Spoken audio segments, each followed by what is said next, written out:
Beste u, op een zomerse middag zitten we niet in Remeun, deze reis, maar zitten we in Postort. Maar ik zit hier wel nog op een bankje met twee meisjes die de roots in het Remeuntje hebben. Hè? Dus dat mag ik wel zeggen. Hè? En dan heb ik het over nemen zoals lei. Zoals ze zeggen, lei is dat nu niet in de mannennaam. Nee, in dit geval dat gaat het dus zeker goed liggen. Je gaat het leven door als lei. En aan de andere kant het tini. Ja. En die hebben ons wat te vertellen. Maar we beginnen aan deze kant. Bestuurlijk actief bij het Service-Gilde. En wat doet je dan allemaal? Het Service-Gilde is een landelijke organisatie met ook een afdeling in Remeun. En we hebben een 6-7-tal verschillende activiteiten. En waarschijnlijk als ik ze noem, dan zeg ik van, oh ja, die ken ik, of ja, die ken ik. En we hebben stadswandelingen, daar ben ik ook voorzitter van. En daar heb ik Tini ook bij leren kennen. En we verzorgen stadswandelingen op moord. Heel divers van aard. Historische wandelingen voor een wandeling door het Remeunse veld. Daar heb ik nog gelukkig nog een wandeling mogen we doen, hè? Dat klopt. En in de Veurstad en in de glaswandeling. Nou, er zijn er heel veel verschillende wandelingen. We hebben natuurwandelingen, één keer per maand trekken ze de natuur in Midden-Limburg en daar kunnen ze zich voor inschrijven. We hebben het project Samenspraak, dat is voor een vrijwilliger 1-op-1 iemand wat niet in het Nederlands is opgevoed of opgegroeid is. Heb ik ook ervaring met. Ja, nou dan als je taal Nederlands wilt verbeteren, dan kent het. Hè? Nee, maar het is dus vooral mensen die niet in Nederland geboren zijn. We hebben het Bijenproject. We hebben computercafé en we hebben de zomerschool. Daar hebben we het Beukske is er nu ook net voor uitgekomen. En nu ga ik even naar Tini kijken, want dan ben ik volgens mij nog een activiteit. Oh ja, we hebben ook nog het project Coach for You. En dat is voor kinderen die in groep 8 zitten en de overstap gaan maken naar de middelbare school. Dus krijgen die kinderen van toezoet op begeleiding in, maar er zijn ook kinderen die van toezoet het minder begeleiding krijgen en die werden dan door vrijwilligers daarin begeleid. Je hoort me al heel druk zeggen vrijwilligers. Ja, we hebben heel erg veel vrijwilligers, want al die vrijwilligers die maken samen mogelijk dat we deze activiteiten kunnen aanbieden in Remeun. Ja. Nou, waarom zeg ik dat? Daar heb ik ervaring met. Ik ben zelf een keer een jaar of 2 met Emes, die in Nederland nog niet toe was, rondje gegaan. In tegenstelling dat ik bij die mensen toe ze bezoeken, ben ik met de man gewoon door heel Remeun gewandeld. Toen van de stad Hoes tot nummer op. En Noorderrijn, dat duidt meer dat soort werk. En ja, wat natuurlijk de lui toestreekt, ik ken ook wel van een hele hoop raakvlakken die je net genoemd hebt. Maar wat de lui toest natuurlijk wel interesseert is, wat kost het als ik met wil doen, of met wil doen met een wandeling of met een van die organisaties die je doet? Mm-hmm. Nou, heel veel activiteiten zijn kosteloos. Het klopt niet helemaal wat ik zeg. De Coach for You is voor de deelnemer kosteloos en Samenspraak is voor de deelnemer kosteloos. Dat zijn ook projecten die door de gemeente Remeun gesubsidieerd werden. De andere projecten vragen we een kleine bijdrage. Dus ook voor de koffie en de vlaai en voor de locatie. Dat, of voor de opleiding, we hebben natuurlijk ook het maken van zo'n Beukske kost natuurlijk ook geld. En we hebben soms dat we moeten vergaderen, dat kost ook geld. Maar het zijn eigenlijk allemaal hele vriendelijke bedragen. We spreken nu met de bestuurslid van de organisatie. Ja, ik zit in het bestuur van het Service-Gilde Remeun. Dus dat is waar al die projecten die ik net genoemd heb, die komen door bijeen. En we vergaderen eens in de 6-8 weken. In het Paradies doen we dat, in de binnenstad. Lokaal. Dat is ons postadres. En daar hebben we inderdaad ook een kast met het spullen van ons in zitten. En mensen van Samenspraak die ontvangen door ook hun deelnemer.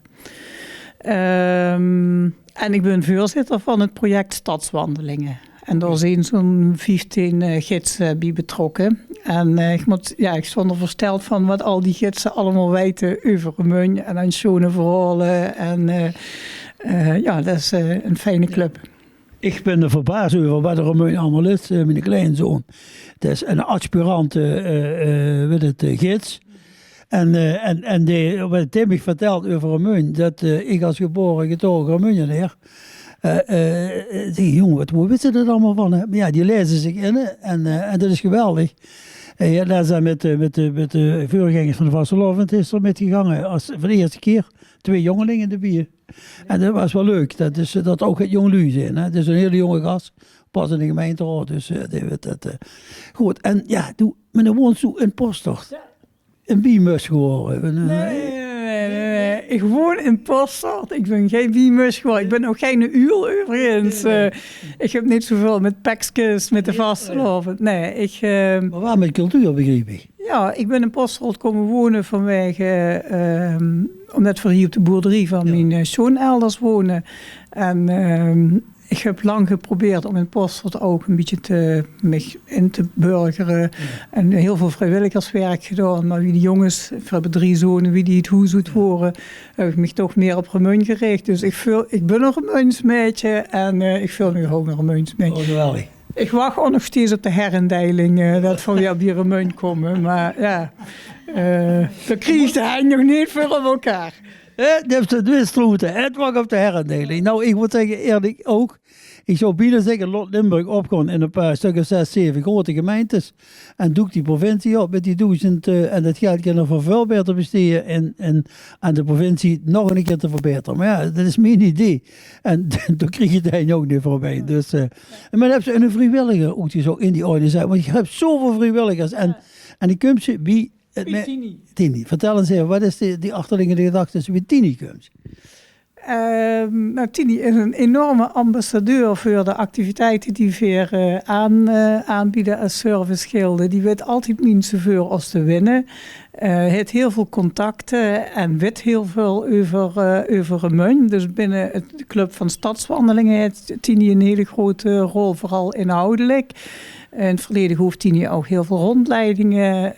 En nu is Tini meer betrokken bij het maken van nieuwe wandelingen. Zo hebben we voor laatst een vrouwenwandeling gemaakt rond 8 maart. En dan weet Tini gewoon heel veel over Remunse vrouwen te vertellen. Dus daar is Tini heel actief in. En Tini is binnen het bestuur van het Servicegilde en binnen de zomerschool, waar ik nu al 3 keer genoemd heb, is Tini ook heel erg actief. En daarna is Tini bestuurslid bij het Paradies. En ik vind het zo dat Emus zo actief betrokken is in de stad waar ze woont. En dus gewoon een hele leuke vrouw. Dus, dat is even het hartstikke over eens. Maar dan ga ik eens even naar Tini zelf. Tini, ja, wat vind je nou van zo'n eervolle vermelding, zo'n nominatie, wat dan eigenlijk nog dadelijk uitgevoerd werd, dat hoorde een prachtig bloemke bij. Ja, zoals je gekiedeld, zeggen ze Remun. Ja, ik vind me wel nu gekiedeld, zeker. En zeker als Lei dat zet, want Lei is tamelijk goed te vertrouwen. Ja. Nou, het is zo dat ik inderdaad altijd... Mijn eerste baan was VVV-informatrice in het stationsplein, in het hutje. In het houten keertje. Dat meent het, dat is van Mia Bremmers. Ja. Geweldig zeker. En Mia Bremmers en Willems van Café Willems en Cartier was penningmeester.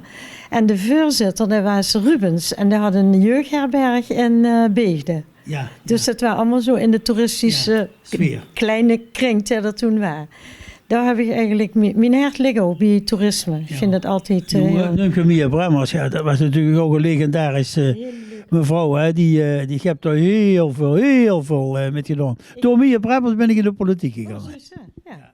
En Mia Bremmers is ook... Dat woonde schuin tegenover me. Ik had dat die zaak, hoe ver woonde. Ja. En dan mocht ik af en toe op de winkel passen als het ergens heen moet. En Mia is de initiatiefneemster van U koopt het best in Roermond-West. En daar kwam de Schoemelmeer doen. Ja. Het was zo'n fantastische vrouw. Ik heb daar zoveel goede herinneringen aan. Ja, inderdaad. Ja, verder ben ik inderdaad al meer dan 40 jaar stadsgids. Ja. En ik hoorde ik zelf zeggen... Was je met 12 jaar als stadsgids? Ja, zo gaat 13,5. Ja. Ik hoorde ik al zeggen van die kleinzoon. Het is zo frappant dat mensen niet kijken in Remun. Niet naar boven kijken. Want onder zijn natuurlijk heel veel Panje helaas verbehoed en niet in het voordeel droed gekomen. Maar als je naar boven kijkt, we hebben hele mooie monumenten. Prachtige monumenten. En ik weet dat omdat ik vroeger voorzitter was met het Donderdagcomité. Dat heb ik zeker 20 jaar gedaan. En toen woonde altijd heel vaak, uniek, onze vriend Nizet, in de tijd, de winkeltje daar op de Bergstraat. Ja, en dat is nog steeds zo'n creatieveling, hè. Dus dat is een fantastische tijd. Ja, maar vertel verder, vroeg. Ja, dan heb ik een gebiedje, maar 40 jaar dus al stadsgids. Ja. Maar wat het toen niet anders als nu? Nu lopen die dames en heren, die lopen meestal in hetzelfde kostuum, denk ik. Ja, die hebben van de VVV-gidsen hebben ze een uniform. Ja. En hier heb je nog een organisatie? Bij de Rondje Roermond, bij het serviceschilden, de gidsen. Oké. En je doet hetzelfde werk? Ja, voor verkopen de stad, voor promoten de stad. En ik moet zeggen, er werd bij allebei de groepen heel veel gebruik van gemaakt. Ja. Het was... Ik zie het ook, dan zien ze op het cirkel staan op de markt. Staan ze heel centraal. En dan is natuurlijk erboven dat... Ja, die zijn nu in revisie, hè? Ja. Maar op de steen, daar staat de hele geschiedenis van. De Spaanse tijd, de Oostenrijkse tijd en dergelijke, ja. En dat is natuurlijk voor een Remunje, dat geeft wel de meerdeur, maar de zijn er zat bij, die weten gar niet. Je weet altijd Sint-Maarten gaan, ja. Ja, hallo, maar wat betekent de cirkel eigenlijk? En dan... En ik heb ook wel eens groepen gehad waar Ajer mensen bij zaten. En er was een meneer, die kwam met ons door de Brugstraat, waar dat monumentje staat van de heks en het jonge meisje van Truus Kouwmans. En die zag tegen mij, wie lang staat het hier al? Nou, dat staat er al minstens 30 jaar geloof ik. Ja, dat denk ik ook, ja. Dat had ik nog nooit gezien. Dus ze lopen er gewoon voorbij aan dingen die heel... En je weet ook niet waarom dat er staat. En waarom dat al die beelden er staan. Hè. Dat is hetzelfde met de beelden van de Vasselovend. Door Leo Namans en zijn compaan Oetjwame. Die hebben daar een boog over uitgebracht. Bij Limburg. Maar Remunje heeft er toch wel ook een echte vuurtrekkersrol in. Hè. Dat is ook zo. Ja. En ik vind ook het Münsterplein een van de schoonste pleinen die ik ken. Ja. Daar heb ik alleen nog maar een mammoet van de mammoetboom. Dat zijn nog steeds mensen die dat heel erg vinden. Dat is iets dat groen door, maar het is toch wel redelijk goed teruggekomen. Ja, er staan toch nog mooie bomen ook. Ja, maar wat ook genoeg, en zo de Remunjeneers, wat is voor u het mooiste plekje in Remun? Wat je ook genoeg zeggen... dat is voor mij natuurlijk de plek waar ik met Lu langs ga. Ik vind zelf altijd in de Vuurstad ook. Ja. Een beetje verder als de Steinenbrug. Ja. En dan linksaf, omleeg, waar de Roer is gewoon nog een prachtige rivier. Die slingert goed. Maar ik vind alle plekjes in Remunje heel mooi. Ja. Er is natuurlijk roofbouw gepleegd. Er zijn Panje gekomen, die hadden eigenlijk beter niet kunnen komen. Maar die gaan ze nu ook weer gaan doen. Het centrumkwartier gaat aan. Gelukkig maar. Ja, en dat is inderdaad, daar ben ik met mensen die van onze leeftijd zijn. Die weten nog wat er vroeger nog meer was. Wat allemaal weggegaan is. Daarvoor ben ik heel erg blij dat bijvoorbeeld de gevangenis dat een hotel is geworden. Dat vind ik ook. Dat vind ik als we wandelingen hadden, een kerstje op de taart. Maar sinds het hotel een ster heeft, willen ze niet meer die groepen naar binnen laten. Want het is natuurlijk voor de hotelgasten die... Je hebt sterrenluurs gekregen. Precies. Maar in de goede zin. Ik snap het. Ik snap het. En ik vind het altijd fijn als ik iemand vroeger, als ik in Zuid-Amsterdam had, mijn aandeelhouder of zo, om door even langs te gaan. Ooit zal zeiden tegen mij vroeger, was het ontbijt hier niet zo goed als toen. Ik denk dat ze dich gewoon binnen laten. Ja, mij laten ze binnen, gegarandeerd. Het is toch, je hebt echt een geweldige keuze gemaakt. Hè. Dat moet hij toch wel goed doen. En dat ze dit meisje nog even een post uitkomen. Ja, maar die komt geen post. Ik zeg, we moeten ergens op een locatie zitten, over met de camera niet te wiet moeten slepen. En dan zou dat een mogelijkheid zijn dat Tini betekent bezoek komt. Zo hadden we het gewoon gevonden. Hè. Ja. En toen kost hij deze locatie niet. Ik reed er wel langs. Ik heb sinds een maandje of 2 een huisje in Poststad. Omdat ik noodgedwongen mijn hoes moest verkopen in de Eifel. En dan zei hij, nu, toen komt ze ergens langs de race. Ik bij de Groenpoort. Hier is die Groenpoort. Nou, ja, maar een heel klein beetje pas. Hè. Ik moet me nog echt settelen. Ik ben nog wacht op dat terren. Dat past er ook weer een muntje. Oei. Dat kennen we dat roes niet, op deze camera. Heb je nog iets te melden over die geweldige ding, waar ze eigenlijk toch een beetje de rode draad in die leer. Ik hoor dat deze mevrouw Albino een halve eeuw bezig is met Romein te verkopen. Er waren het vroeger al maar een keertje op Stationsplein. 1964, moet je je voorstellen. Ja, ben ik geboren. Toen zeg je, oh. Leuk. Dus ja, dan moet je voorstellen, 64. Nou. Ja, 62. Dan zit je, durf de les binnen niet te zeggen. Toen werkte je door in 1964. Ik heb eindexamen gedaan in 62, ja, in 64. Eindexamen in 62. Ja. Dan zat ik net op de ambition en ik was weer de schot. Ja, een prachtige boel, hè? Ja. Ja, nou, wat kan je daarvan nog gemist? Wat kunnen we nog zeggen tegen de Romeinen? Zo goed, nou, in ieder geval, kijk dat je dit beukje kreeg. De zomerschool is ook goed kijken op de website van Servicegilde, kunt je dat vinden. De website is www.servicegilderoermond.nl. Goedemorgen. Ja, www.servicegilderoermond.nl. Het is ook ligt ook op diverse plekken, in het Paradies, in het Stadhuis, bij de EC. Dat zo goed kennen, maar op het Stadhuis ligt het zeker. En daar stonden activiteiten in van de zomerschool. Het boekje is afgelopen vrijdag verspreid. Er zijn al heel veel aanmeldingen voor verschillende activiteiten. De opening is op zondag 28 juni. Dan zit de veer ook samen eveneen. Alleen hebben we de rollen dan omgedraaid, want dan heb ik de microfoon. En dan bepaal ik wanneer je wel of niet gaat, moet ik zeggen.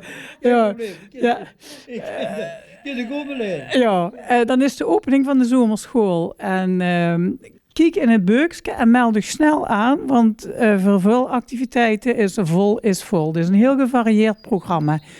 En als Veer meteen 28 juni spreekt, ik zal hem nog teruggeven, dan is ook de presentatie van, of dan ga je het onder andere ook over het boek wat Geer geschreven hebt. Nee, wat voor mij geschreven is, hè, dus een biografie, maar wel fijn, dan gaat het over het boek. Dus dat betekent namelijk, als we dan de 28 juni, dat is mijn zuster jeurig, elk jaar is het op 28 juni jeurig, die datum vergeet ik nooit.